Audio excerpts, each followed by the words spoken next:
మీరు ఎవరినైతే గుడ్డిగా నమ్మారో వారే మిమ్మల్ని వెన్నుపోటు పొడిచారా? మీరు కష్టపడి పైకి వస్తుంటే చూసి ఓర్వలేక మీపై లేనిపోని నిందలు వేశారా? ఇక నా కెరీర్, నా జీవితం నాశనమైంది అని మీరు ఎప్పుడైనా కన్నీళ్లు పెట్టుకున్నారా? అయితే దయచేసి ఈ కథను పూర్తిగా వినండి. ఈ రోజు నేను చెప్పబోయేది ఆనంద్ అనే ఒక సాధారణ యువకుడి కథ.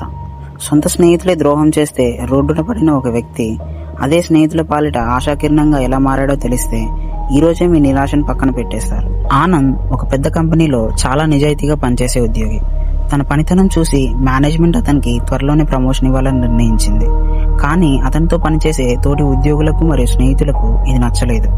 ఆనంద్ పై అసూయ పెంచుకున్నారు. ఎలాగైనా అతన్ని బయటకు పంపేయాలని ఒక పెద్ద ప్లాన్ వేశారు. కంపెనీకి సంబంధించిన ఒక పెద్ద ప్రాజెక్ట్ లో కావాలనే తప్పులు చేసి ఆ నిందను ఆనంద్ మీద వేశారు. ఆధారాలన్నీ అతనికి వ్యతిరేకంగా సృష్టించారు.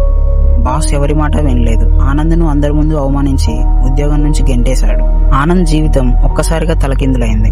చేతిలో డబ్బులు లేవు, పరువు పోయింది. ఇంటర్వ్యూలకు వెళ్తే పాత కంపెనీలో జరిగిన మోసం కారణంగా ఎవరూ పని ఇవ్వలేదు. ఆనంద్ ఎన్నో రాత్రులు నిద్రపోకుండా ఏడ్చారు.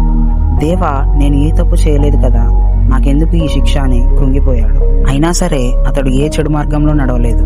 దొరికిన ఒక చిన్న కంపెనీలో తన పాత అనుభవాన్నంతా ఉపయోగించి ప్రాణం పెట్టి పనిచేయడం మొదలుపెట్టాడు.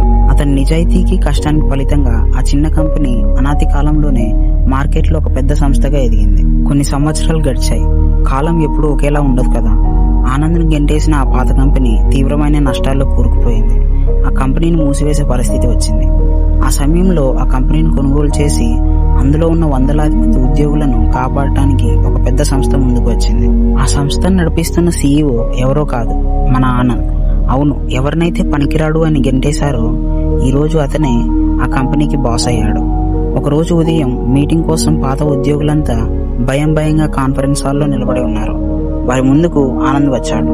ఆనంద్ను చూసి తనను మోసం చేసిన ఆ పాత స్నేహితులు భయంతో వణికిపోయారు. ఇప్పుడు మనందరినీ ఉద్యోగాల నుంచి తీసేస్తాడు అని అనుకున్నారు. కానీ ఆనంద్ చిరునవ్వుతో వారి దగ్గరికి వెళ్లి, భయపడకండి, మీ ఉద్యోగాలకు ఎలాంటి డోకా లేదు. మీరు నా కోసం ఒక గుంట త్రవ్వారు, కానీ నన్ను నాశనం చేయాలనుకున్న అదే గుంటను దేవుడు నన్ను ఉన్నత స్థితికి తీసుకెళ్లి మెట్టుగా మార్చాడు అని చెప్పాడు. కాబట్టి మిత్రులారా, మనుషులు మీకు అన్యాయం చేయొచ్చు, కానీ మీ నిజాయితీని, దేవుని మీద నమ్మకాన్ని ఎప్పటికీ కోల్పోకండి.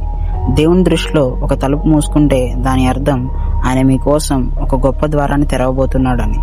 ఈ వీడియో మీకు నచ్చితే లైక్ చేయండి, షేర్ చేయండి. ఇలాంటి మరిన్ని వీడియోస్ కోసం మా ఛానల్ని సబ్స్క్రైబ్ చేసుకోండి. God bless you.